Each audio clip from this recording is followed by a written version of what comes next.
ఖమ్మంలో ఆశా వర్కర్లు మంత్రి తుమ్మల నాగేశ్వరరావు కార్యాలయాన్ని ముట్టడించారు.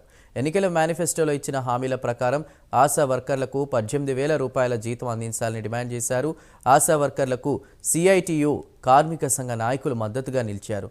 వారిని పోలీసులు అడ్డుకోవడంతో ఆశా వర్కర్లు రోడ్డుపై బైఠాయించి నిరసన తెలిపారు. ఆశా వర్కర్ల సమస్యలు పరిష్కరించాలని, ఫిక్స్డ్ వేతనం 18,000 రూపాయలు వెంటనే నిర్ణయించాలని కోరుతూ అన్ని ఎమ్మెల్యేల క్యాంప్ ఆఫీసుల ముందు ధర్నా నిర్వహిస్తా ఉన్నాం. ఇవాళ కాంగ్రెస్ ప్రభుత్వం అధికారంలోకి వచ్చే సంవత్సరం పూర్తి చేసుకుంది. సంవత్సరం క్రితం మేము అసెంబ్లీ పార్లమెంట్ ఎన్నికల సందర్భంగా కూడా ఆశాల సమస్యలు పరిష్కారం చేయాలి, కాంగ్రెస్ పెద్దలందరూ కూడా ఆశాలు నిరసన తెలియజేసేటప్పుడు టెంట్ల దగ్గరకు వచ్చి ఈ ప్రభుత్వం అన్యాయం చేస్తూ ఉంది, జీతాలు పెంచట్లేదు, కాంగ్రెస్ ప్రభుత్వం అధికారంలోకి వస్తే మీ న్యాయమైన డిమాండ్లు మేము పరిష్కారం చేస్తామని చెప్పేసి చాలా వాగ్దానాలు చేశారు. అట్లా ఎన్నికల మేనిఫెస్టోలో కూడా కాంగ్రెస్ వాళ్ళు చేర్చారు. ఆశాలందరికీ కూడా మేము ఫిక్స్డ్ వేతనాలు నిర్ణయిస్తామని, కనీస వేతనాలు అమలు చేస్తామని చెప్పేసి వాళ్ళ మేనిఫెస్టోలో కూడా పెట్టారు.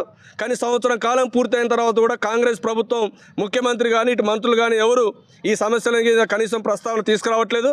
అందుకని ఇప్పుడు వచ్చే బడ్జెట్ సమావేశాల సందర్భంగా అయినా ఆశాలకి జీతాలు పెంచుతూ ఫిక్స్డ్ వేతనం నిర్ణయించాలని, అట్లే ఇతర పిఎఫ్, ఈఎస్ఐ, రిటైర్మెంట్ బెనిఫిట్స్, ఇతర సౌకర్యాలు కూడా కల్పించాలని మేము ఈ సందర్భంగా ప్రభుత్వాన్ని డిమాండ్ చేస్తాను.